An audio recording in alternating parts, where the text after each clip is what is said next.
Well, we are here with Kiki Allgeier, the producer of the film Femme Fille.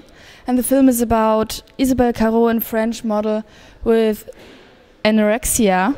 And Kiki Allgeier told her story in her film. Thank you for being here. Thank you for having me.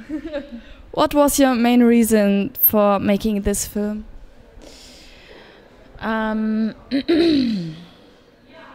My main reason for making this film, I think, was I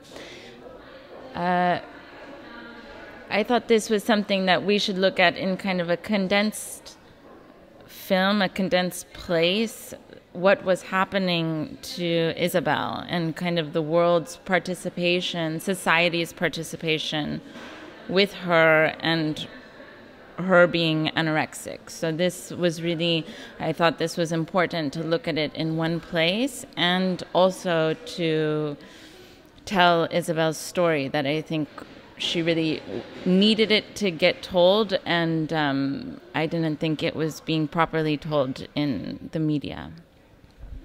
And why did you call the film Femme Fille? Femme Fille, it translates in English to woman girl. And I think this was really a way to describe this kind of place that Isabell was stuck in. She wanted so much to be a woman, to become different from her as a child. She changed her name, she changed her physical appearance and got operations. She lost a lot of weight to, I think, completely change herself from being her mother's daughter to being her own woman. But in this process, she couldn't let go of the little girl. And so I think constantly she was in battle with wanting to be a woman, but still being a little girl. I mean, so much to the point that with her anorexia, she stayed literally small. So this is why I called the film Woman Girl or Femme Fille.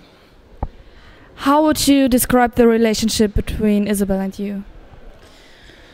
The relationship between Isabell and myself was a very complicated relationship. We both were the same, more or less the same age. She was. I found out later that she was 2 years older than me, but at the time she told me that we were born on the same year and our birthdays are only 3 days apart. So we had this, I think, mirroring of each other to each other, and kind of wrestling with our own stories by dealing with each other. Her and I have a very similar back history with our parents. So I think, for me, to tell her story properly was exercising some of my own demons.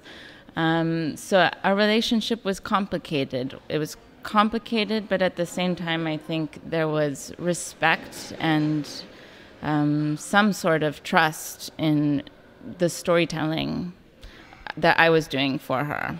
So you would call it friendship or not? I would call it friendship, but not the type of close friendship that I have with my friends. I think I was definitely a friend to her in that I really cared. I cared about what was happening to her. I cared about listening to her, which I think is key for friendship. So I tried to be as good of a friend as I could in the situation. But, I'm not sure that Isabell knew how to be a good friend. I wouldn't call her a good friend to me. She didn't know how to give back, because anorexia, I think, is also, a rather narcissistic disorder. You're constantly thinking about yourself, about your body, and so you're not really taking in the person in front of you. So I think in that light, I'm not sure Isabell could be a friend, but I tried to be a friend to her. After she died, you got private videos from her. And how did you feel when you got to know about them? It was a shock, definitely. I think when I saw my name on the tape, this was really emotional for me.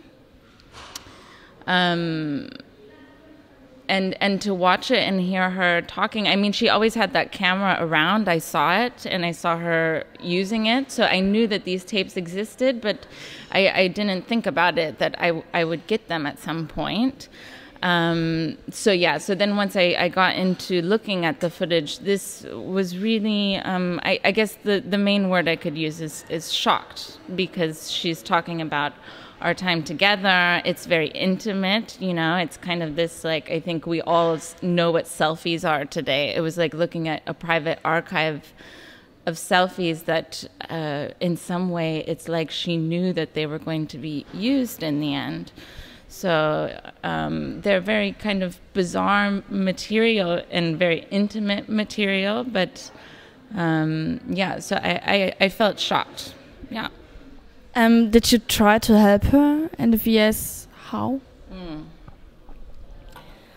I guess, yes, I tried to help her by listening. I think it's such a simple thing to do, to listen to another person, really listen and hear what they're telling you, and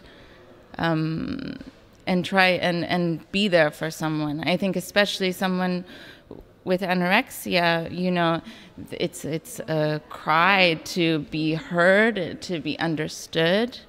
So yeah, this was my way of trying to help her, was to be genuine in my act of understanding her story. I wanted to listen as best I could and find whatever truth it is that I think she wanted to express.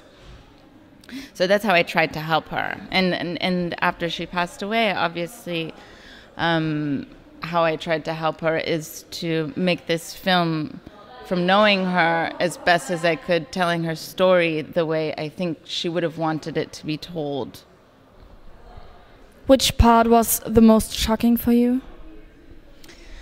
I think the most shocking thing for me in the editing room was in the editing room with my editor Geza Martin, when we put all the material together, and to really see the truth in Isabell's story come out. You know, it's like I absorbed so much material over such a long period of time, that to then be in a condensed space and to place, you know, these photographs from her childhood with the stories of her childhood, all of a sudden it had a very different meaning to me, because these stories really look like reality, as crazy as they were. I mean, her stories about her childhood are bogus. It would be hard to think that this actually happened. So I think this was the most shocking thing for me, was to see kind of the truth be revealed, at least her truth be revealed, and believe it. So what is your next project? My next film, I'm working on a narrative fiction film that takes place in the circus. So this is my next project. So thank you for the interview. Thank you guys.